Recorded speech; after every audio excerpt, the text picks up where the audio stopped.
Bueno, chicos, hola, ¿cómo les va a todos? Bienvenidos al segundo semestre. En realidad no es un semestre, pero por lo menos es la segunda mitad del año. Y hoy vamos a tocar un poco el tema que ustedes tienen que trabajar y que tienen que ver, que es la neurosis obsesiva compulsiva, el TOC, ¿sí? El trastorno obsesivo compulsivo. Para eso ustedes tienen que trabajar el tema, como yo les dije, y trabajarlo a través de la película que les mando ver. Yo voy a tratar de explicar un poco más allá de lo que ustedes van a leer acá, las cuestiones más fundamentales del TOC, porque hay cosas que ustedes leen en el apunte. Lo primero que tenemos que saber es que esta neurosis se llamaba neurosis obsesiva compulsiva o, como se llama ahora, TOC, trastorno obsesivo compulsivo. Si estoy hablando de obsesión y compulsión, estoy hablando de dos componentes. Un componente que tiene que ver con las obsesiones y otro componente que tiene que ver con la compulsión. Entonces vamos a primero a definir de qué se trata esto. ¿Qué es una obsesión? ¿Qué les parece que es una obsesión? Bueno, una obsesión es una idea fija. Una obsesión es algo que no me puedo sacar de la cabeza. Una obsesión se me impone, ¿sí? Por eso es incoercible. El sujeto no decide cuándo aparece esa obsesión, cuándo se va esa obsesión. No depende de su voluntad. Es una idea fija que se presenta permanentemente en el sujeto. Y es una idea rumiante. ¿De dónde vendrá este término, rumiante? Bueno, ¿vieron cómo las vacas? Las vacas en su digestión, cuando comen pasto, ¿qué es lo que hacen? Rumean el pasto. Rumean, lo mastican, lo mandan al estómago, lo vuelven a traer, lo mastican y así. Bueno, hagan un paralelismo con la idea obsesiva. El sujeto rumea esa idea. Esa idea se le impone, va, viene, pero el sujeto no tiene voluntad sobre esto. No dice cuándo aparece y cuándo no aparece. Por supuesto, vamos a aclarar algo. Estamos hablando de un trastorno neurótico.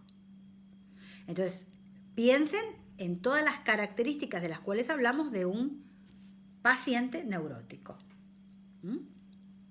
Está situado en la realidad. ¿Qué quiere decir esto? Que él padece el síntoma. El síntoma es egodistónico. Él sabe perfectamente que estas ideas se le imponen y que no puede dejar de pensar en lo que piensa y que estas ideas son incoercibles, son ideas que de alguna manera alteran su vida diaria, perjudican su vida diaria, hacen de su vida diaria un verdadero infierno. Lo angustian sobremanera, pero él no decide sobre esas ideas. Pero sí tiene claro que él, su psiquis, crea esas ideas. Ojo con esta diferencia. Ojo con esta diferencia porque después la vamos a ver cuando veamos la evolución del TOC. Son ideas que se le imponen al sujeto de manera incoercible, que el sujeto no domina, pero que sabe que su psiquis crea esas ideas. Es consciente de lo que padece, es consciente del síntoma.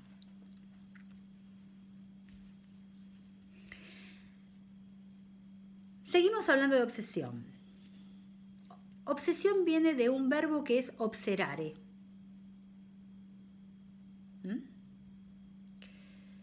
Y obserare en latín quiere decir cercar.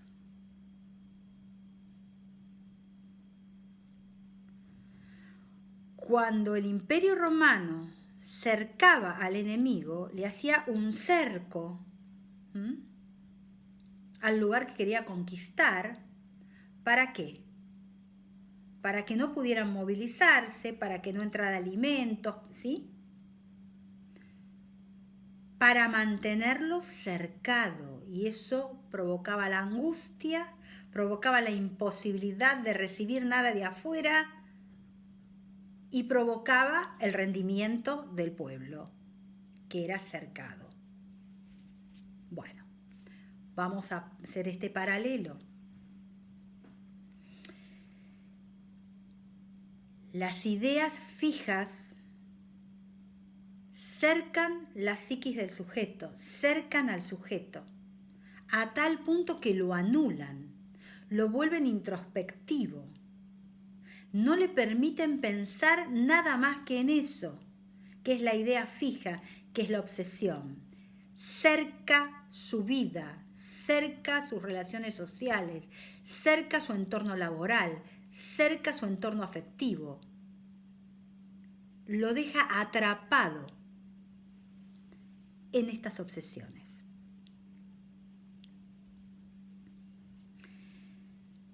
La segunda pata de este trastorno es lo compulsivo. La compulsión o el acto ritualístico o el acto compulsivo o lo que nosotros llamamos rituales. ¿Para qué sirven estos rituales? Para calmar la angustia que provoca las ideas o las obsesiones que pueden ser ideativas o impulsivas que va a tener este sujeto.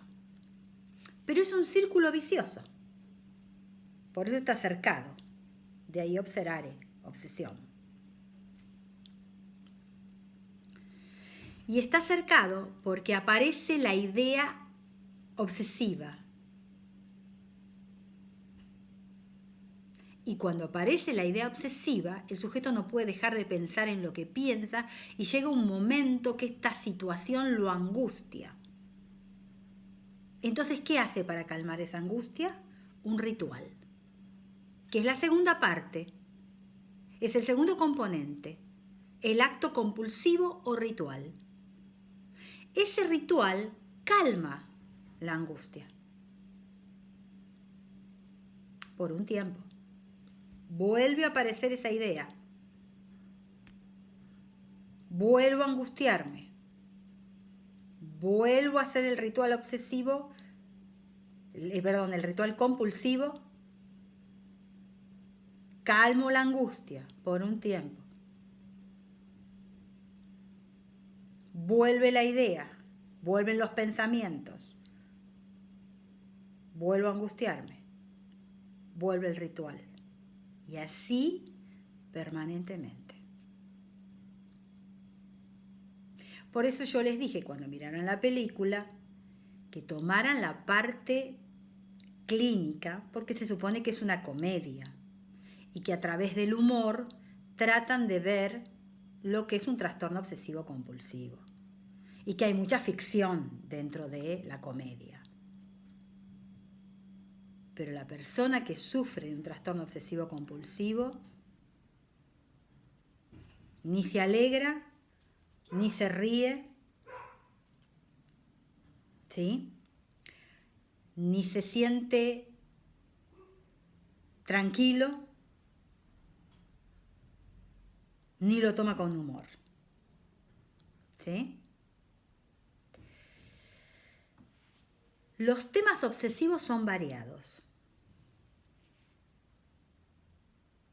Pero estamos hablando de dos tipos de obsesiones, las obsesiones ideativas y las obsesiones que tienen que ver con las obsesiones de impulsión, impulsivas. Las ideativas tienen que ver con estos pensamientos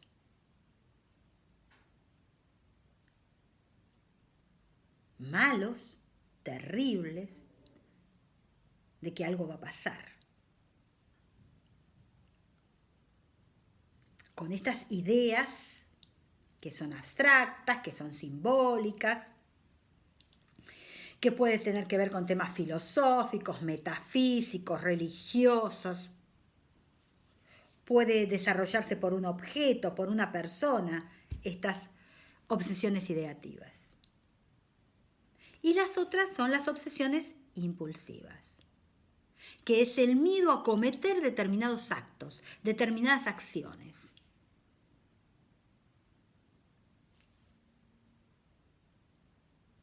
Hay un personaje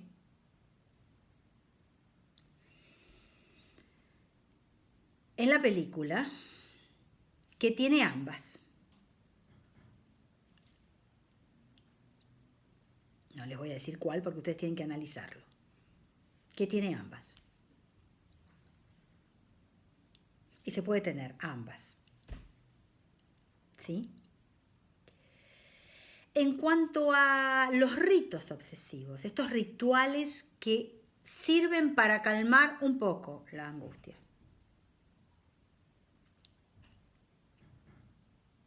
Montones de rituales. Montones. Los más comunes,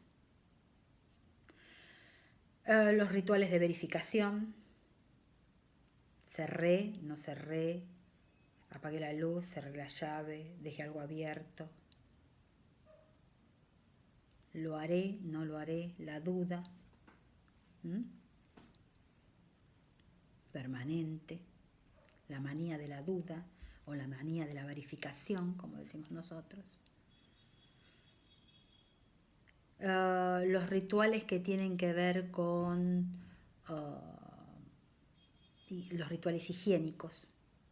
Lavarse las manos, lavarse los pies, limpiarse los zapatos, bañarse 500 veces. Los rituales que tienen que ver con algo que se llama hacer cálculos numéricos, que es lo que se llama aritmomanía, de la aritmética, aritmomanía.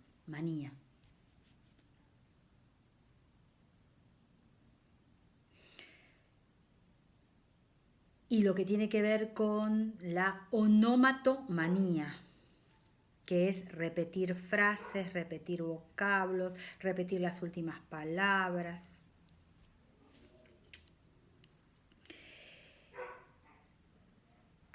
También tiene que ver con rituales religiosos. El rezar, el decir determinadas palabras cabalísticas, religiosas también, persignarse,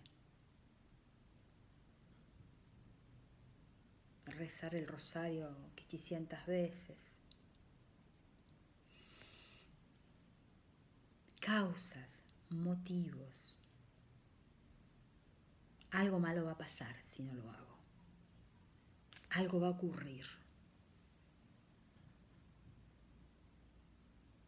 ¿Ocurre? No, no ocurre.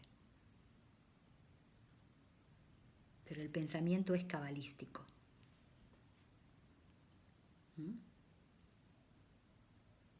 Reasegurarse, llevarse algo para que no suceda algo.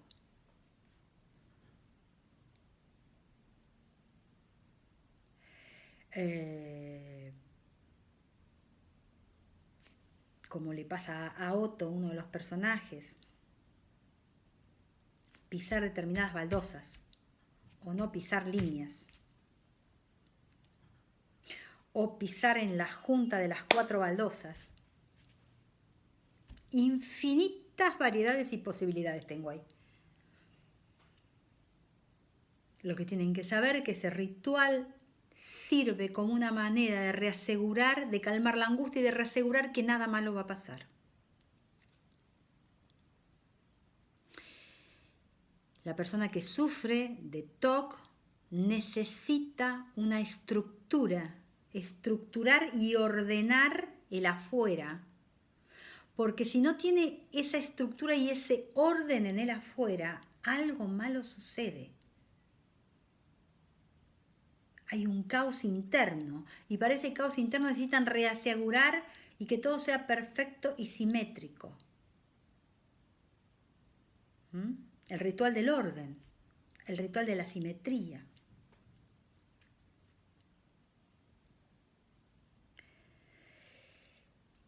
Siempre estos rituales son como imperiosos, rigurosos, rígidos, porque, a ver, la personalidad del obsesivo es rigurosa, estructurada, rígida.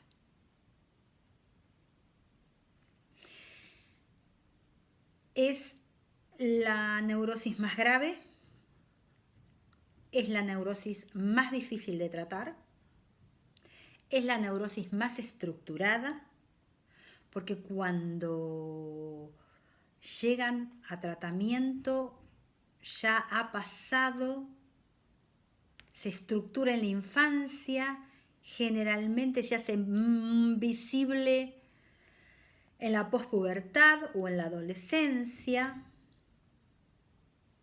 y se empieza a volver difícil la vida diaria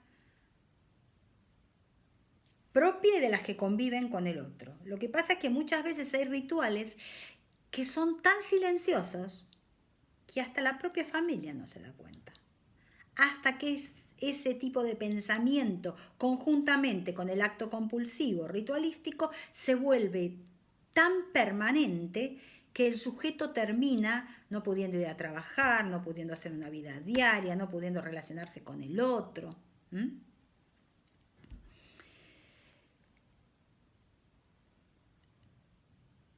¿Qué pasa cuando esta patología o esta organización patológica de la personalidad no se observa? No se desarrolla de alguna manera. A veces esa personalidad obsesiva puede darse asintomáticamente.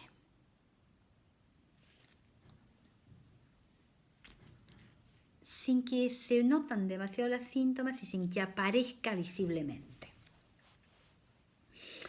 Cuando pasa esto, estamos hablando simplemente de una neurosis de carácter, con componentes, obviamente, obsesivos.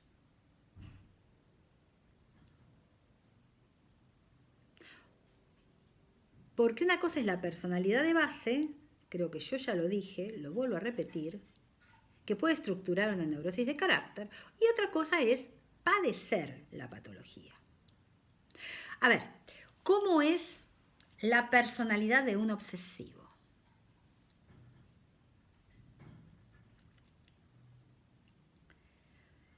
Y tiene tres hitos bastante fundamentales. Una es la psicasteña, lo que llamamos psicasteña, ¿sí? Otra es la regresión sádico-anal y otro es el pensamiento compulsivo. Son como las tres patas de esa personalidad.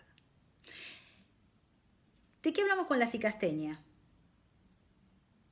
Bueno, anteriormente, al principio de los principios, esta patología no se llamaba ni neurosis obsesiva compulsiva ni TOC, como se llama ahora. Se llamaba psicasteña. ¿Y de dónde proviene esto? De la lucha constante que hay entre ideas contradictorias. De estas ideas obsesivas que se le imponen.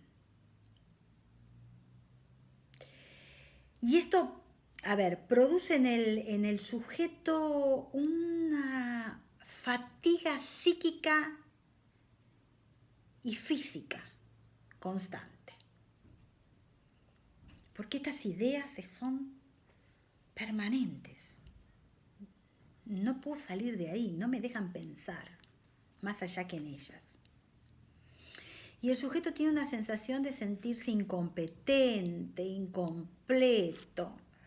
Hay una ambivalencia afectiva, está como en duda permanente.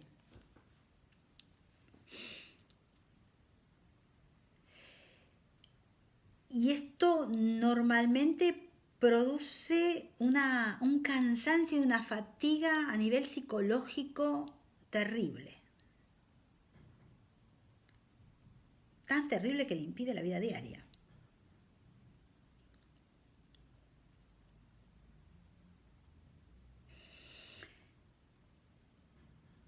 La otra de las patas, digamos, de esta personalidad obsesiva tiene que ver con lo compulsivo, con los rituales, con las dudas, con las vacilaciones, con los escrúpulos, o con la poca confianza en sí mismo, con el temor, con la duda de ser querido o no ser querido, con sentimientos, ideas y pensamientos ambivalentes, contradictorios. Hay un interés o una complacencia por las actividades artísticas, por la situación de dilemas existenciales que hacen que entren en ese mundo y en esa espiral ideativo obsesivo que cuesta mucho salir de ahí. Hay como una imposibilidad de concluir lo que se hace. Siempre se deja como inconclusas las situaciones. Tienen que pensar que el obsesivo rara vez pasa al acto, Esto de lo que dice un personaje, que lo dice como muy claro.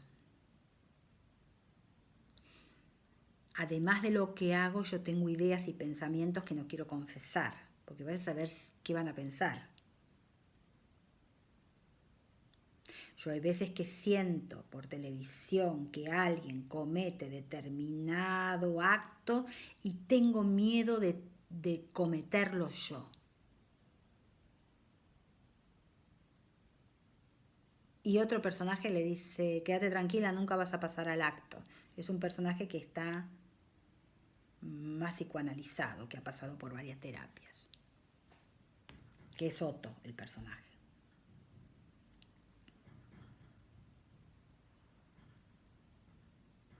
Y ella responde, no creas, porque cuando yo soy mala, malísima. Yo tengo miedo de cometer. Recuerden siempre, lo venimos hablando de hace tiempo, el miedo tiene que ver con el deseo. A lo que le tengo, a lo que le temo es a lo que deseo. Deseo desde la obsesión ideativa, desde la obsesión impulsiva, pero ahí queda. El obsesivo no pasa al acto.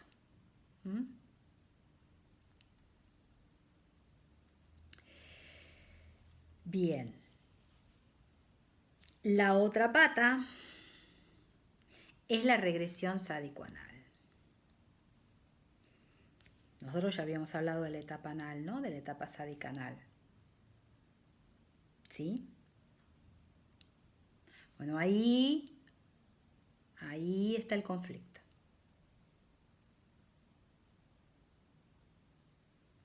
En esa etapa está el conflicto.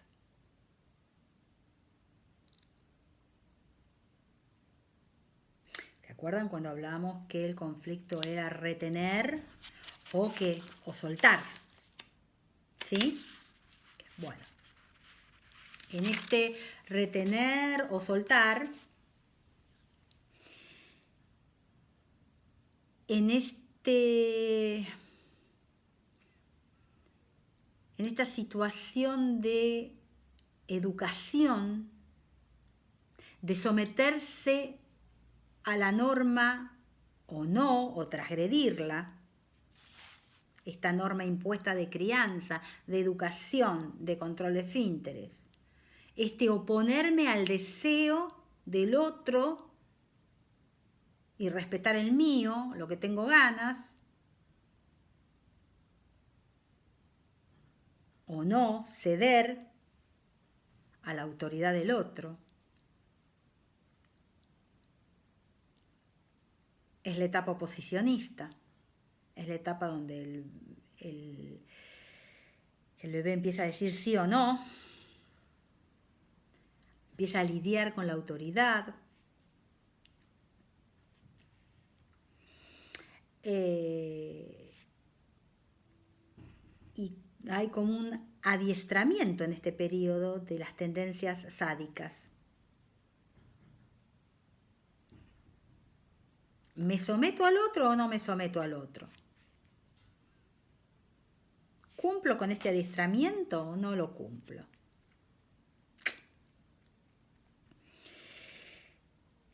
De una fijación en esa etapa vienen un montón de características de personalidad. Que por supuesto, aquel que sufre de trastorno obsesivo o aquel que tiene una personalidad obsesiva sin sufrir del trastorno las tiene.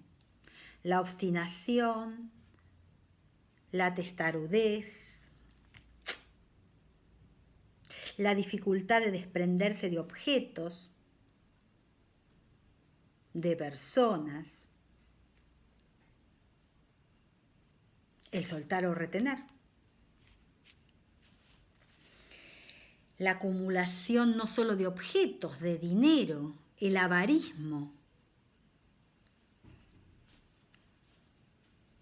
Todos vienen de esta etapa anal.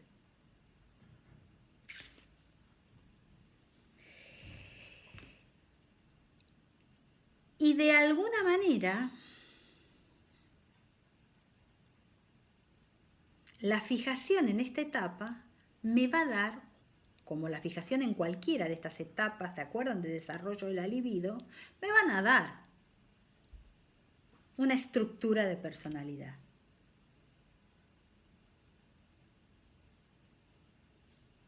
El orden, la simetría.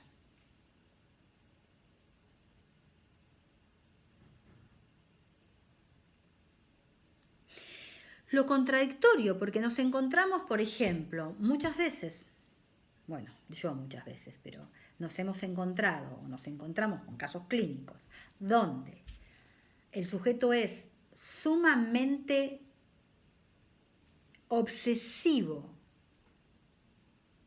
en determinados órdenes y simetrías,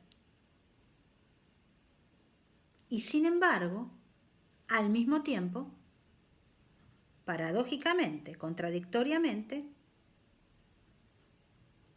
es un acumulador compulsivo. Y la casa está llena de basura, de revistas, de chatarra, de todo lo que quiere coleccionar y recoge de la calle. Pero al mismo tiempo se baña 500 veces, se lava, necesita tener simetría y orden en determinados lugares. ¿Sí? Esta cosa de lo contradictorio.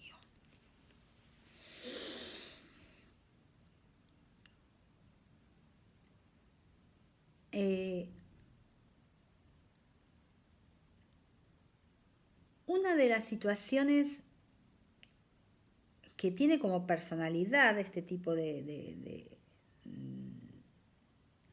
sujetos es, de alguna manera, la introspección. Son sujetos que se aíslan, que tienen poco contacto social, Si la enfermedad deja de ser una neurosis de carácter para transformarse en un trastorno obsesivo compulsivo y padecerlo, cada vez se van a cerrar como sus ideas sobre sí mismo. Van a tener conductas de aislamiento. Van a racionalizar, acuérdense el mecanismo de defensa de la racionalización. Van a intelectualizar.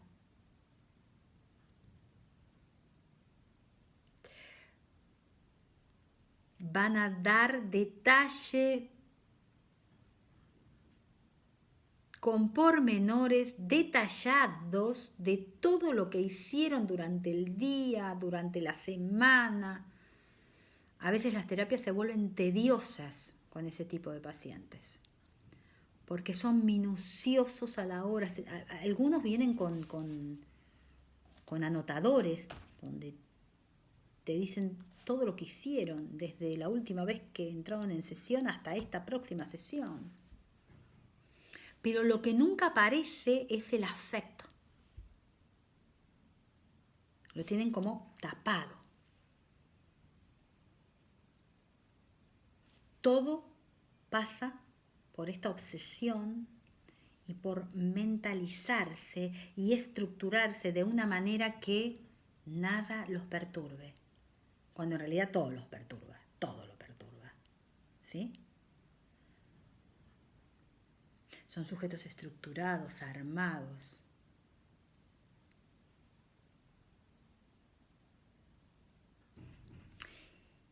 Y las terapias son difíciles, porque como ya dije, cuando llegan, a lo mejor es una neurosis, un TOC muy estructurado de mucho tiempo. Por eso decimos que son las neurosis más graves. Y son las neurosis que no son las más comunes, como una fobia, como un ataque de pánico, como una histeria, no. Y son las que más pueden complicarse. Y vuelvo al principio. ¿Se acuerdan cuando yo decía que estas obsesiones ideativas, que estas ideas fijas, como el sujeto es un paciente neurótico que está centrado en la realidad, sabe perfectamente que si bien esas ideas se imponen, son de alguna manera, no las puede manejar cuando van, cuando vienen, sabe perfectamente que son ideas que su psiquis provoca. Tienen conciencia de realidad, son conscientes de los síntomas, en este caso de la obsesión. Y este síntoma es egodistónico, choca, sabe que él crea este síntoma, que el paciente lo crea. Y con esto que acabo de decir, voy a desarrollar claramente qué pasa en la evolución de esta patología. Esta patología, si no se trata, puede desarrollar y evolucionar hacia dos patologías diferentes. Una, un estado depresivo profundo, grave, y otra es que el sujeto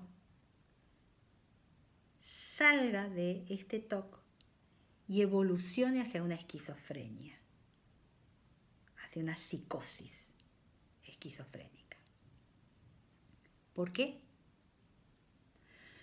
Porque como dije antes, estas ideas que el sujeto sabe que crea y que no puede manejar, a veces ese límite empieza a hacerse laxo, débil. Empieza a volverse invisible ese límite, a diluirse ese límite.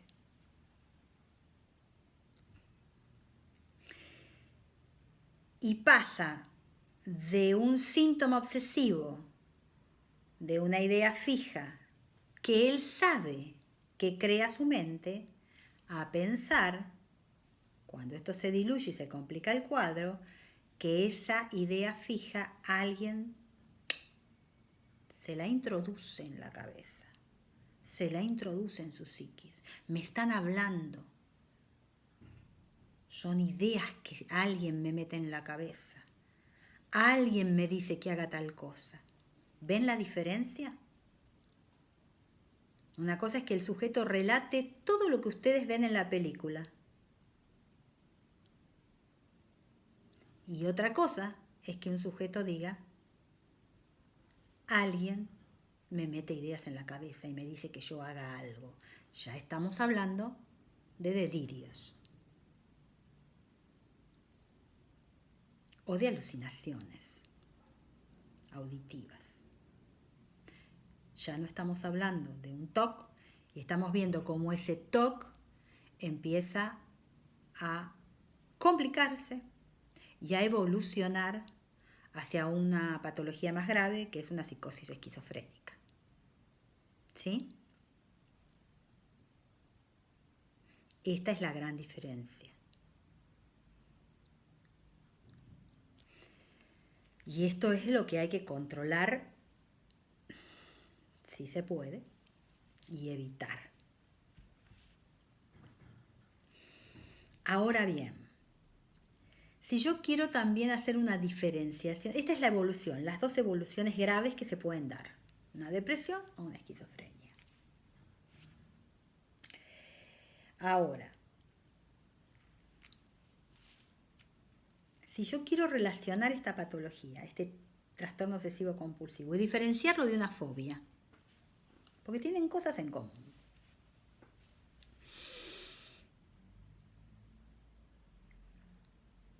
En una fobia, en una neurosis fóbica, que fue el otro tema anterior que vimos,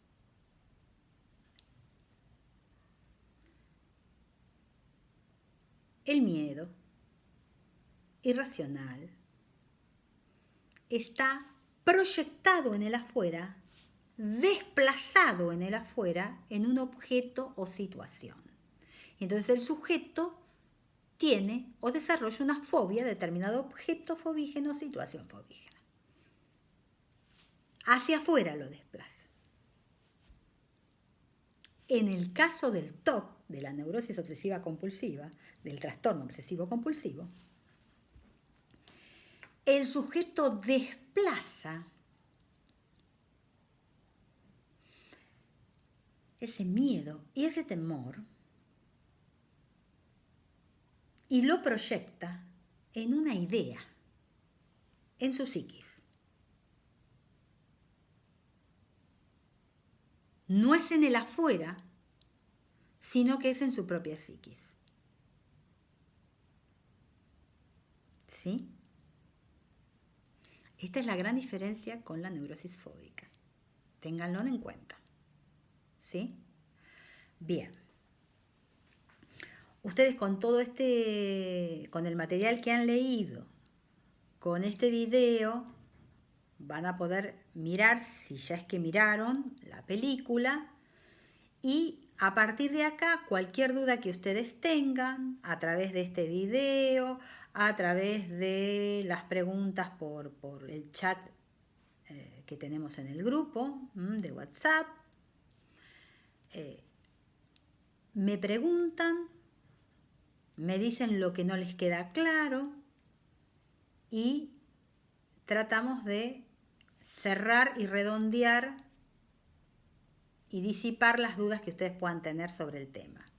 Para esto es necesario que miren este video, que lean el apunte y además que vean la película para poder interpretarla y trabajar sobre ella. Bueno, chicos, por ahora nada más. Espero que haya sido lo suficientemente clara como para que ustedes puedan abordar el tema. Y seguramente el próximo video nos estaremos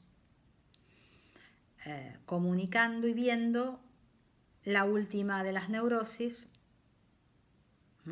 o la vedette de las neurosis, como les llamamos, que son el gran grupo de las histerias.